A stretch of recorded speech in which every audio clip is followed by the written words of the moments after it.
Okay, this is MAT 175, Lesson 18, Section 5.4, Logarithmic Functions, undefined. If we have log x base 3 equals to y, then the logarithm, the base for your logarithm, is also the base for your exponent. The y moves up as the exponent. So in other words, if we had log a base b equals to c, then as an exponential form, start with the base, b. And then your exponent is on the other side of the equal sign, that's c. And then the a, that goes on the other side. So that's converting from logarithmic form to exponential form.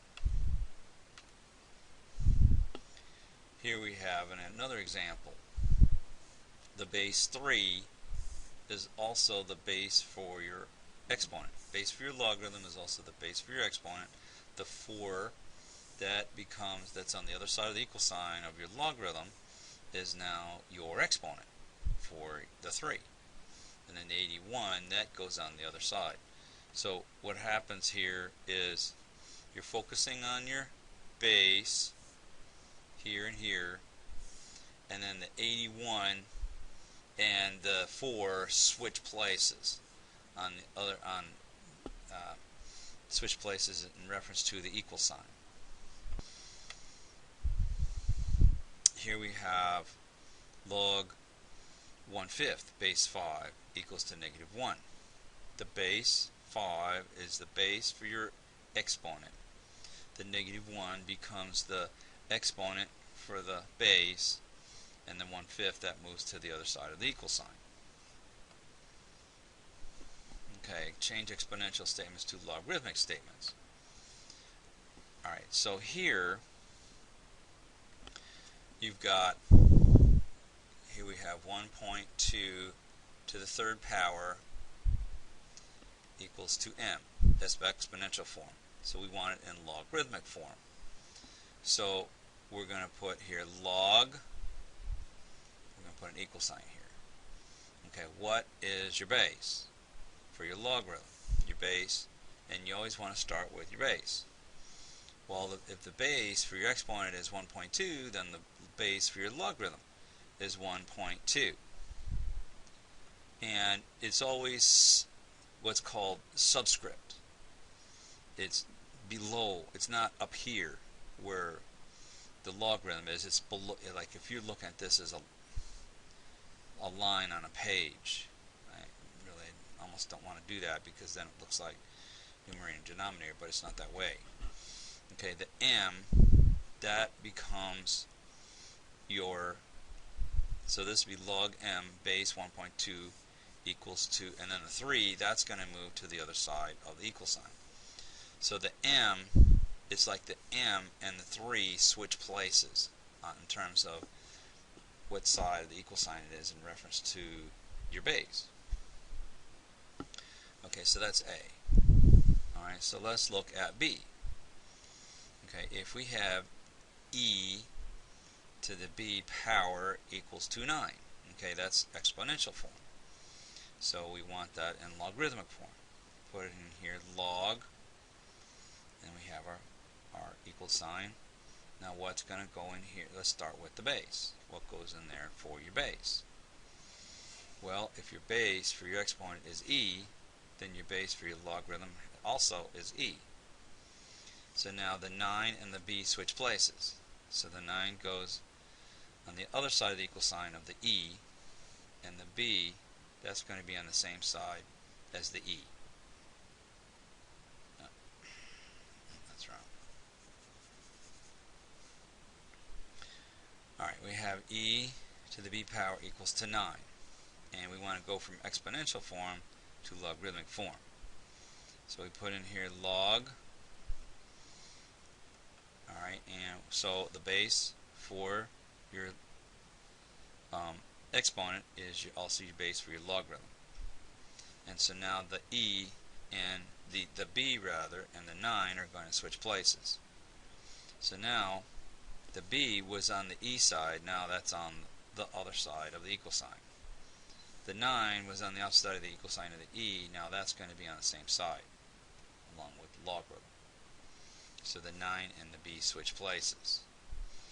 Well, anytime you have log base e, that's also known as natural log.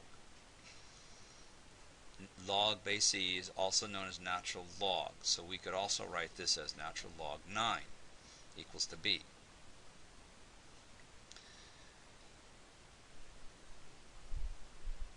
So here again, change from logarithmic to expression involving an exponent.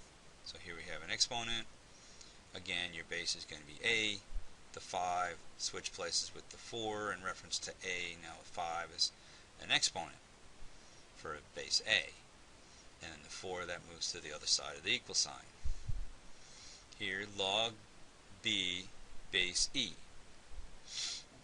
Well, we said that was natural log, right? So if you were to see this, if you were to see natural log b equals to -3, then you can convert that to log, if you need to, log base e.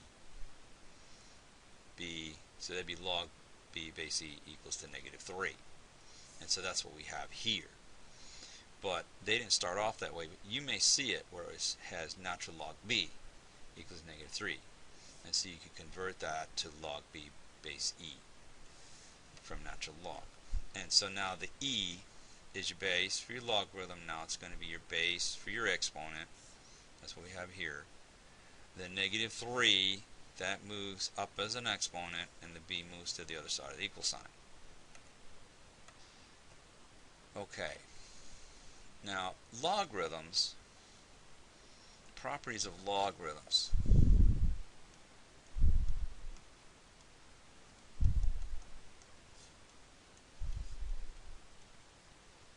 Now, with properties of logarithms, if you have log a to the x power base a, when you have your base for your logarithm and your base, these two bases, base for your exponent, base for your logarithm, are the same, then your answer is going to be whatever your exponent is. So in this case, the 81, we want to convert that to 3. If we can get this 3, and this could be 3 to some power, is the same as 81. So in other words, if we've got, this is log 81 base 3. So if we can say log 3 and then log 3 base 3 to log 3 to some power, then that would be our answer. Whatever we get up here. So in other words, we want to ask ourselves, 3 to what power is 81? Well, 3 times 3 is 9, right? Times 3 is 27, and then times 3 is 81. So that would be 3 to the 4th power. And so that's what 3 raised to what power yields 81, and that's what we're asking ourselves. So basically 3 to the 4th power is equal to 81. So we could say here log 3, we said before we wanted to know 3 to what power equals to 81. Well, we want to see, this is what we had before. We had 81. So we want to know log 3 to what power is 81. Well, we know that 3 to the 4th power is 81. So therefore we have our base for our logarithm, base for our exponent are the same, so therefore our answer is our exponent, which is 4. And that's our answer. So that's using the properties of logarithms to simplify. And that's the same thing as what we have here. So therefore log 81 base 3 is equal to 4 because we know that 3 to the 4th power is 81, and so this exponent is our answer. Okay, so the next one. Now when you see a fraction like this, what you want to do here is we want to make this log 8. Well, we know that the reciprocal of 1 over 8, that would be 8 to the negative 1 power, base 2. Now if we know that 2, we ask ourselves 2 negative 1 times something, 2 to what power gives us 8, base 2. Well, we know that 2 to the 3rd power, right, is 8. So this would be 2 negative 1 times 3, base 2. And so our answer is going to be what? You should have said negative 3. Because negative 1 times 3, that would be negative 3, right? Because we have our base for our logarithm, base for our exponent are the same, so your answer is going to be your exponent. Okay, and so this is what we have here, negative 3.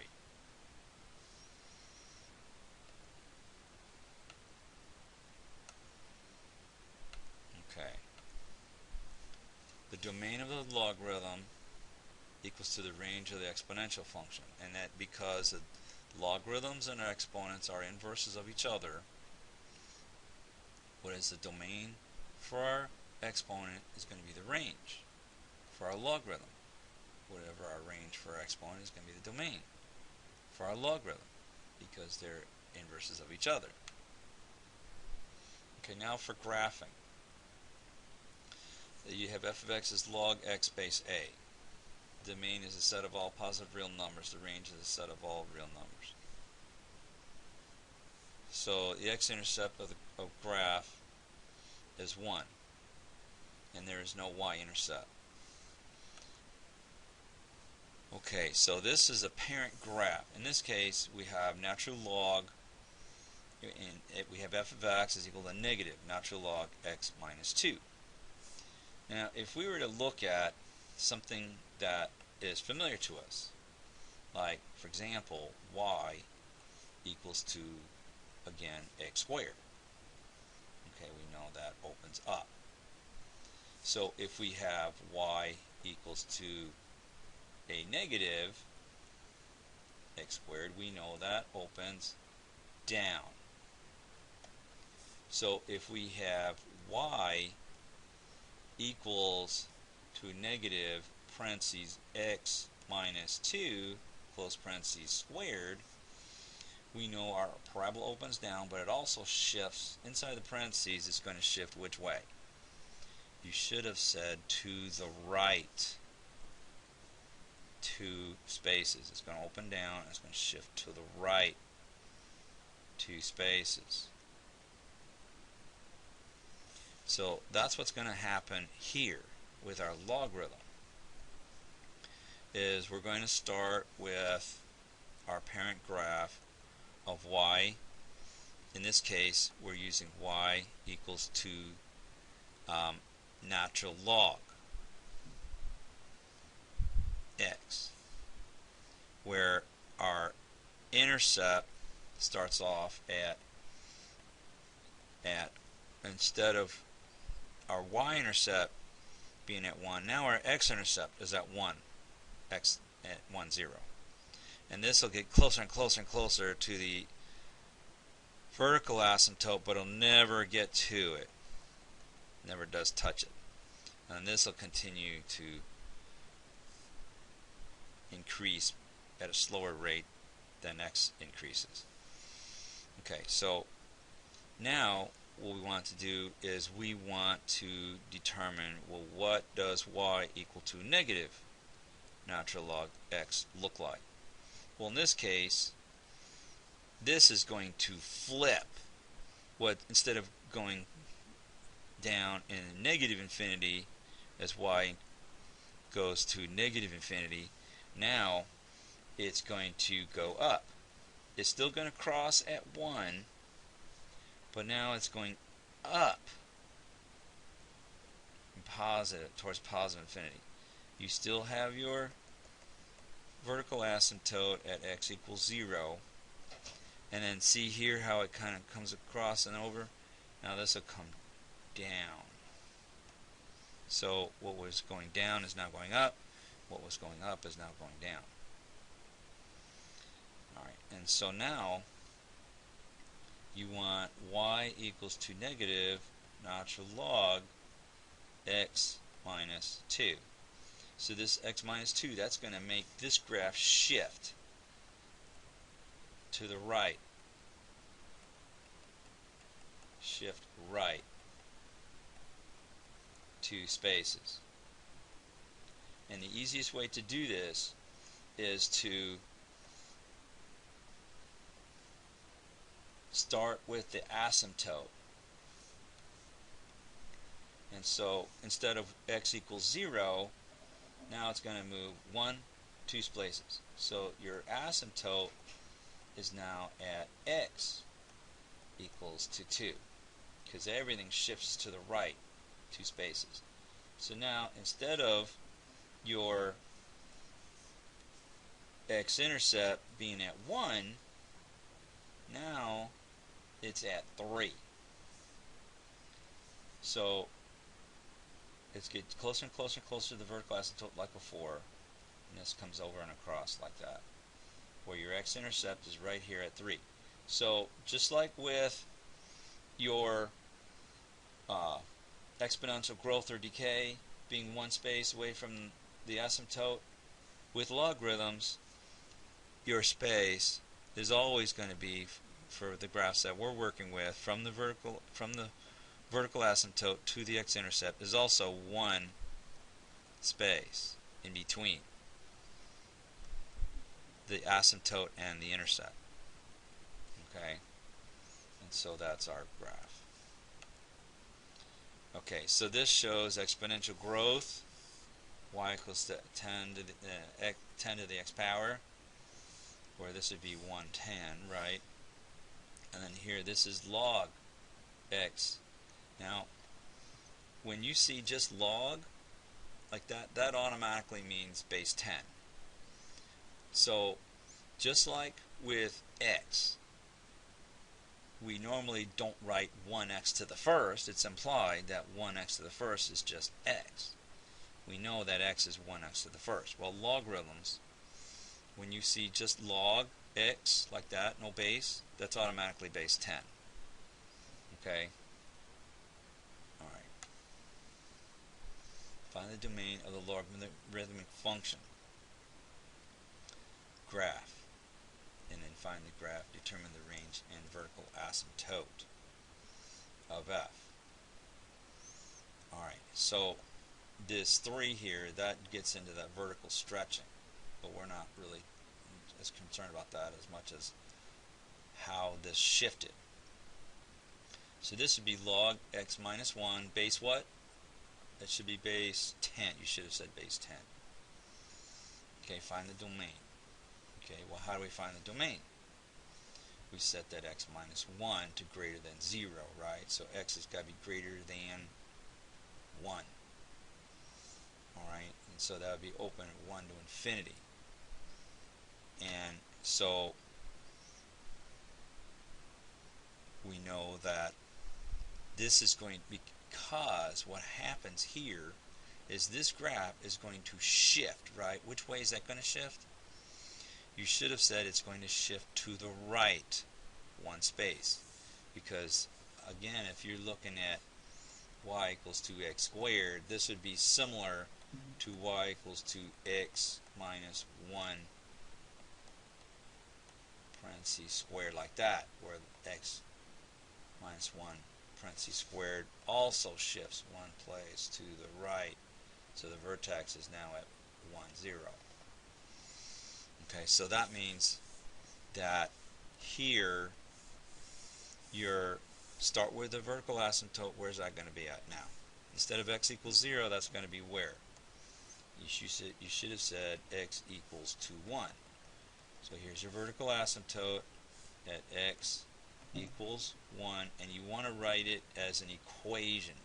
It's not 1, it's x equals 1. And so now the new x-intercept, that is where? And you should have said at 2. So your graph is going to come up, hit 2, and then it's going to flatten out. And so this is your new x-intercept. Again, 1 unit from the intercept to the asymptote. And so this would be 10, 1, just like with the and so here's your x equals 1 vertical asymptote, and here's your intercept, your x-intercept at 2. And so your domain would be open at 1, comma, to infinity. Alright. And so the 3 here, that's going to cause the vertical stretching. Okay. Solve for logarithmic equations. Okay, here we have basically there's 3 ways that x is unknown. First way is if we have log x base a equals to y. And for this, what we're going to do is we're going to convert to exponential form. I just abbreviate exponential form to just exp for exponential form. So that's going to first start with your base, a, to the y power equals to x. Okay, the second thing is where x is in your base. And so this, we'll call this, we'll use different letters here. We'll say, let's say 5. And we'll also say here 7. So again, we're going to convert to exponential form. And so this will be your base x, just like your base here is x. And what's your exponent going to be? You should have said 7 equals to 5. And then at this point, what you're going to do is solve for x. So whatever your exponent is, that's what your index or your root for your. So this, in this case, this would be the 7th root.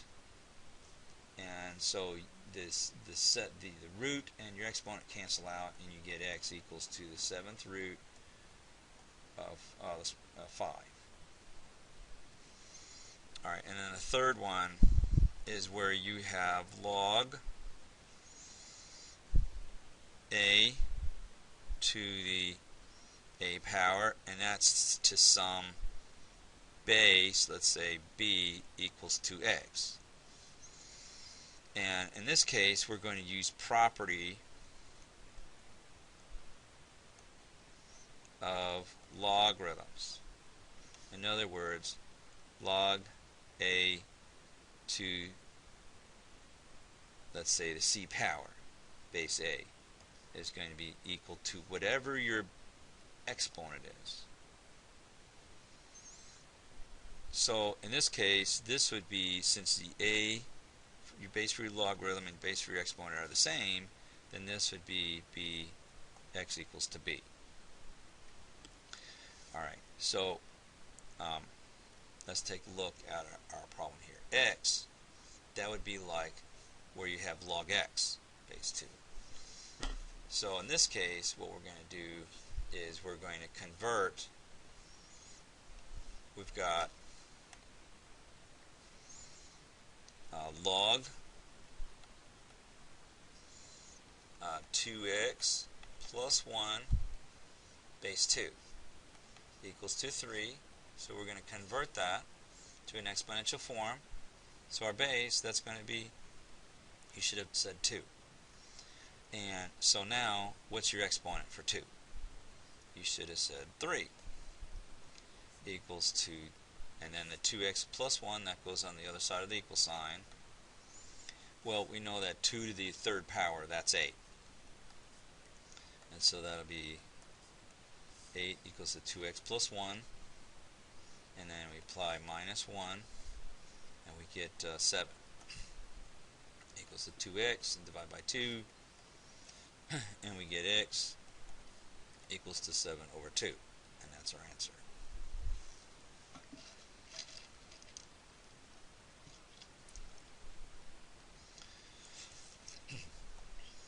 And that's what we got here.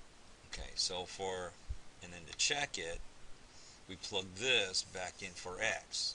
So it's like we're cutting the x out, and we're going to put the 7 halves in there for x. And so that's where this comes in. And then the 2's cancel out, and you get 7 plus 1, right? And that's where you get log 8. And we know that 8 is basically 2 to the third power, right? So this would be like saying log 2 to the third power base 2. Well, properties of logarithms, log a to the x power base a, when these two are the same, then your answer is whatever your exponent is. And so that's what this is here. And so it checks. Alright. Now the next one, here the unknown is in the base. So what are we going to do? Well, start with your base, right? Your base for your exponential form will be what? You should have said x. And what's the exponent going to be for x? You should have said 3. Okay? So you get x to the third power equals to 343. Now what do you do? And you should have said you are going to apply the cube root to both sides. Well, the cube root of 343 is 7. So in other words, 7 to the third power is 343. Okay. And so to check it, we would put 7 here where x was. So this is 343 base 7. So basically 7 to, we changed 343 to 7 to the third power. Base 7, and here's base 7 for your logarithm, base 7 for our exponent. Our answer is our exponent. And so that checks. Both sides are going to equal. Alright, use logarithm to solve an exponential equation. Alright, now first thing you have to do is here, this is 2 times e to the 3x power. Now because the exponent is part of the unknown, we have to use properties of logarithms here. Whenever the exponent is an x, or part of the exponent is an x, like this is, then we have to use the properties of logarithms to get that x out. So first thing we have to do is we have to isolate the e. We have to isolate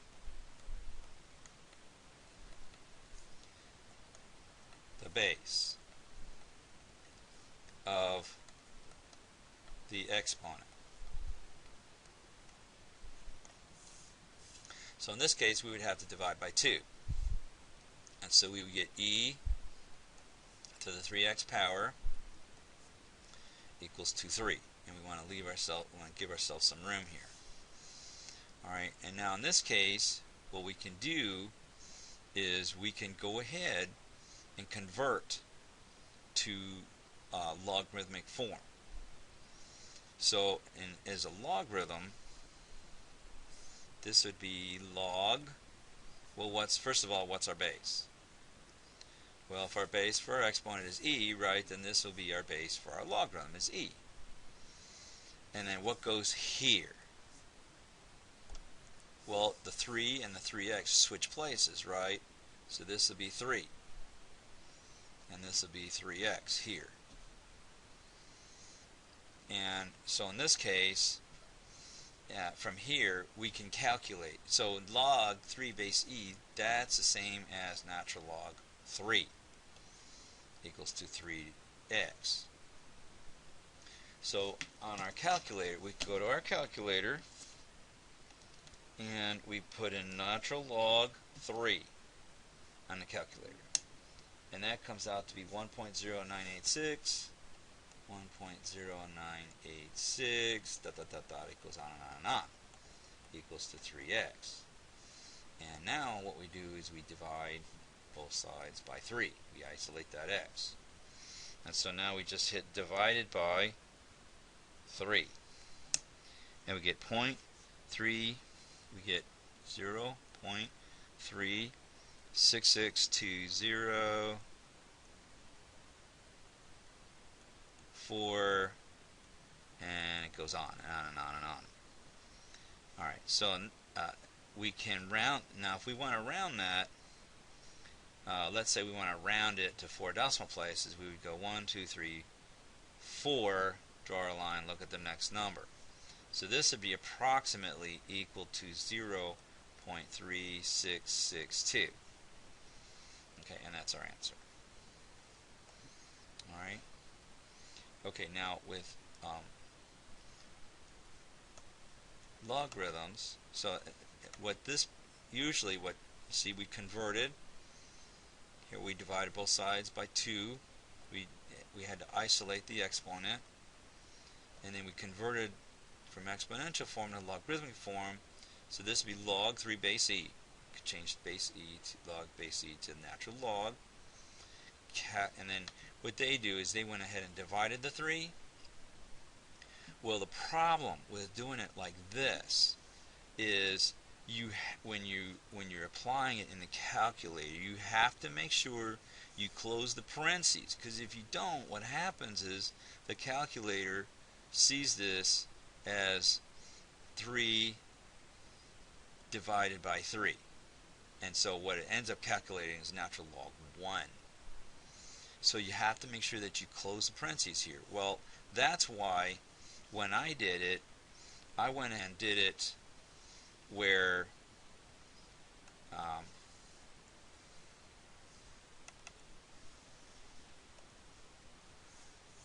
found what natural log 3 was first, wrote that as a decimal, and then divided the 3, and then you don't get into that problem of having to close the parentheses. And that works out much better. Students tend to work with that and have much better success doing it that way. Okay, and so that would be, this is an exact solution here. You actually, if they wanted an exact solution, you'd leave it like that. The other way, that was rounded off. And then this here, this rounded to 3 decimal places instead of 4, like what I did. So if it asks for an exact solution, you have to go ahead and put it in like its algebraic form.